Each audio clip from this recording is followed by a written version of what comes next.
আজকে আমাদের একটা বিশেষ দিন, কিন্তু এই বিশেষ দিন আর আগের মতো নাই। হ্যালো ভিউয়ার্স, আসসালামু আলাইকুম। তো প্রতিটা দিন কিন্তু সমান যায় না, তো ঠিক সেরকমই আমাদের হচ্ছে 25 সালটা তো খারাপ অবস্থায় গেছে। তার উপর হচ্ছে তো 26 সালের নতুন শুরু হয়েছে, এর মধ্যেও হচ্ছে একটা দুঃসংবাদ পেলাম, তাও আবার হচ্ছে আজকের এই বিশেষ দিনে। আজকে হচ্ছে আমার হাজব্যান্ড আর আমার শাশুড়ি আমার দুইজনের মিলেই কিন্তু হচ্ছে একদিনে আর কি আজকে জন্মদিন পড়েছে, 4 জানুয়ারি। আমার শাশুড়ি আমারও জন্ম ডেট আর আমার হাজব্যান্ডেরও কিন্তু হচ্ছে জন্ম ডেট। তো এই দিনটা কিন্তু আমরা প্রত্যেক বছরই আর কি উদযাপন করতাম, যখন আমার শাশুড়ি ভালো ছিল, আমার হাজব্যান্ড বাসায় একসঙ্গে মিলে ভালো কিছু রান্নাবান্না করতাম।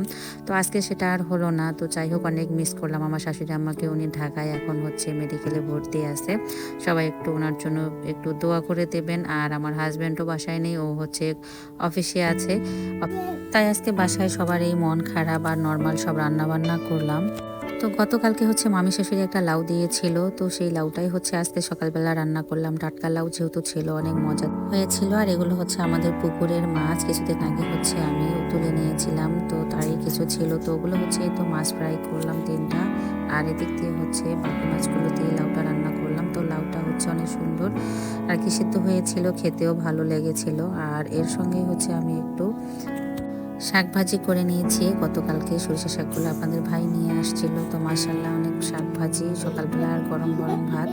গ্রামের মানুষ যেহেতু আমরা, তো মাছ ভাত ডাল এগুলোই কিন্তু হচ্ছে বেশি পছন্দ করি। আর তার উপর হচ্ছে শাকটা আমার অনেক পছন্দের, যে কোনো শাক হোক প্রতিদিন হলেই আমার হবে।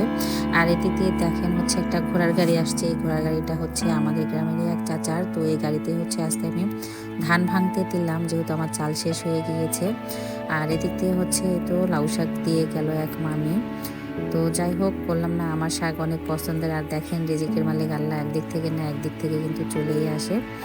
আর এই তো এরপরে হচ্ছে রাতের জন্য আমি খিচুড়ি রান্না করতেছি ঝটপট। বাচ্চাদের আজকে সব নর্মাল খাওয়া দাওয়া। তো বাচ্চারা হচ্ছে বায়না ধরেছিল যে আজকে যেহেতু ওর মামার ও নানুমনির হচ্ছে জন্মদিন, আমার বাচ্চাটাও আর কি বায়না ধরেছিল, যেহেতু ওর বাবা বাসায় নেই, ওর দাদি বাসায় নেই, তাই অবশ্য বেশি জেদ করেনি। তো এই জন্য আমার ছোট ননদ বলতেছে যে রাতে খিচুড়ি রান্না করো, তাই ভালো লাগবে। তো যেহেতু আমি সকালবেলা লাউ রান্না করেছিলাম, লাউয়ের তরকারিগুলো ছিল। আর এই দিক দিয়ে হচ্ছে তো শুটকি ভর্তা করব। তো শুটকিটা হচ্ছে কিন্তু এখানে মিশালে 3 রকমের শুটকি নিয়েছি। তো শুটকিগুলো হচ্ছে প্রথমে কিন্তু মানে ভেজে এমনি খালি খোলায়, এরপরে পানি দিয়ে সিদ্ধ করে নিয়েছি। শুটকিতে অনেক ময়লা থাকে, তো ময়লা পানিটা ফেলে দিয়ে এরপরে ভালোভাবে হালিমাশি পরিষ্কার করে নিয়ে এসে দিল। আর এদিক দিয়ে হচ্ছে আমি কাঁচামরিচ শুকনা মরিচ ভেজে নিয়েছি, তার সঙ্গে হচ্ছে রসুনটা ভেজে তো ভর্তাটা করে নিলাম। আর নরম নরম এই খিচুড়িটা সবাই অনেক মজা করে খেয়েছে। তার সঙ্গে ছিল চালতার আচার। তো বাচ্চাদেরকে আমি অবশ্য বললাম যে আজকে না, ঠিক আছে কালকে তোমাদের ভালো মন্দ কিছু রান্না করে খাওয়াবো। তো বাচ্চারা কিন্তু দেখে নিতেই খুশি। আসলে ওরাও ভালো করে বুঝতেছে, জানতেছে যে আমরা এখন কি সিচুয়েশনের মধ্যে দিয়ে যাচ্ছি। দেখেন আল্লাহর এগুলো কত বড় নেয়ামত, যে বাচ্চাদেরকেও ধৈর্য ধরার শক্তি দিয়েছে। সবাই একটু আমার পরিবারের জন্য দোয়া করবেন, আবার যেন আগের মতো আমরা হতে পারি। ভিডিওটা এখানে শেষ করলাম। আল্লাহ হাফেজ।